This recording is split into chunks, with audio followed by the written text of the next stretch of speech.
आज हम यूजिरो हानमा के कैरेक्टर की एनालिसिस करेंगे। आखिर वो इतना ज्यादा पावरफुल क्यों है, क्या कोई उसको सरपास कर भी पाएगा या नहीं, और बीइंग यूजिरो हानमा होना कैसा होता है, उसकी मेंटल स्टेट क्या होती है, वो लोगों को किस तरीके से देखता है। तो इन्हीं सारे सवालों के आंसर्स जानने के लिए वीडियो को स्टार्ट करते हैं। लेकिन उससे पहले अगर आप एक एनिमे लवर नहीं हो तो वीडियो को यहीं पे स्टॉप कर दो।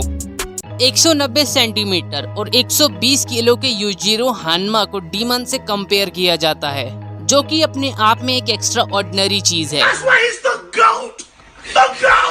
खैर, ग्रेटेस्ट ऑफ ऑल टाइम के अलावा इसके जो फादर थे यूजिरो हानमा, वो भी अपने आप में एक डीमन से कम नहीं थे। उन्होंने अपने हाथों की ताकत से अमेरिका की नेवी को टेक डाउन कर दिया था, और यही सेम चीज को उसके बेटे यूजिरो हानमा ने दोबारा से करके दिखा दिया था।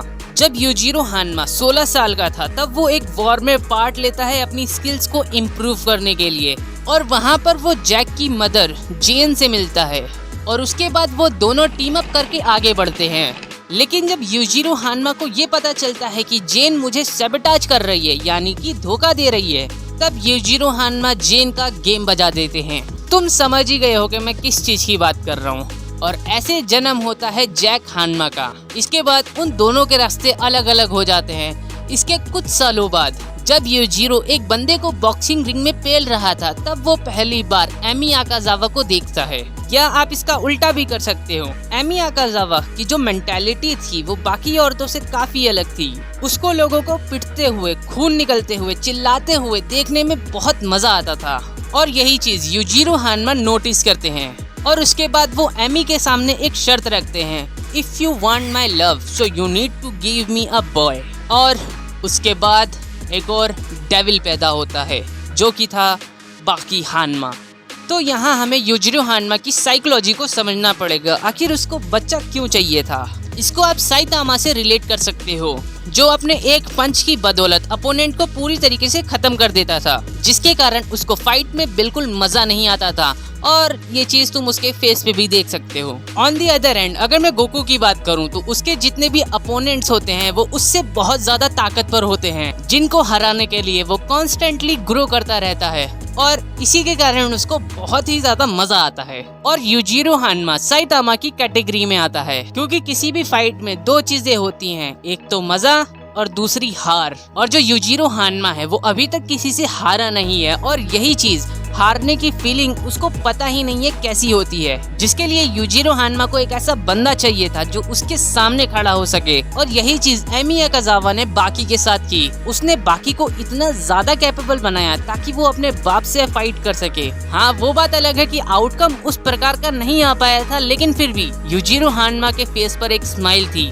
लेकिन अगर मैं बात करूँ वर्ल्ड स्ट्रॉन्गेस्ट क्रिएचर को हराने की, तो ये केस थोड़ा डिफरेंट हो जाता है, क्योंकि बाकी से पहले भी काफी सारे आउटस्टैंडिंग कैरेक्टर्स ने यूजिरो हानमा को हराने की ट्राई करी थी, but every time the result is same, demon always win.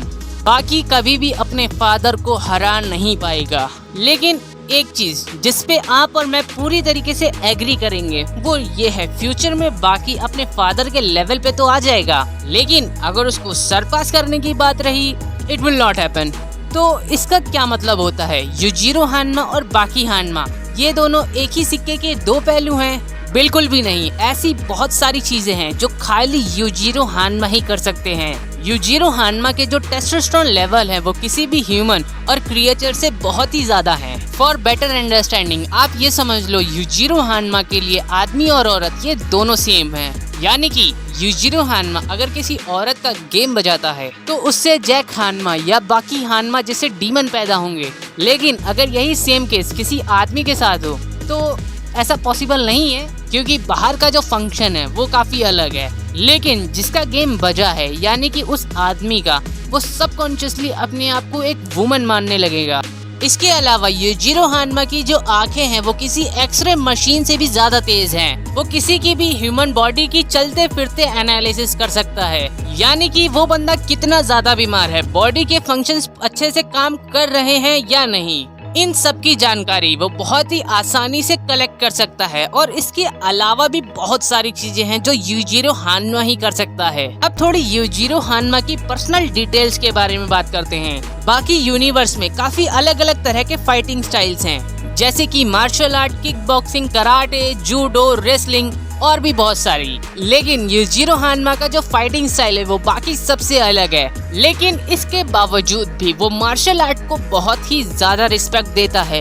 ऐसा इसलिए क्योंकि मार्शल आर्ट ही वो पावर है जो कि वीक लिंक्स के पास होती है। हम जितना मर्जी भी यूजिरो हान्मा को मॉन्स्टर, इविल, डेविल कह लें, लेकिन अंत में वो भी एक इंसान है। जो कमजोर लोग होते हैं, यूजिरो हान्मा उनसे बहुत ही ज्यादा हेट करता है, लेकिन वो उन लोगों की बहुत ही ज्यादा रिस्पेक्ट करता है जो कि ताकतवर बनने की ट्राई करते हैं। एग्जाम्पल के लिए बिस्किट ओलिवा, हानायामा, डोपो ओरोची, इन लोगों ने अपनी लाइफ में जो भी लेवल को अचीव किया है, यूजिरो हान्मा उसकी रिस्पेक्ट करता है। और ये चीज हमें यूजिरो हान्मा के दूसरे ट्रेड पर लेके आती है, जो कि है रिग्रेट। यूजिरो ने वॉर को बहुत ही पास से देखा है। मौत क्या होती है ये उसको बहुत अच्छे से पता है, और उसने जो बाकी की माँ को मारा था वो आज भी उसका रिग्रेट करता है। और यही सारी चीजें होती हैं जो हमें एक फिक्शनल कैरेक्टर को रियल लाइफ में कनेक्ट करने पे मजबूर करती है। अंत में मैं बस इतना कहना चाहूँगा, यूजिरो हान्मा एक मॉन्स्टर है, लेकिन at the end of the day he is still बाकी's फादर। यूजिरो हान्मा एक डीमन है, but at the end of the day he is still a man.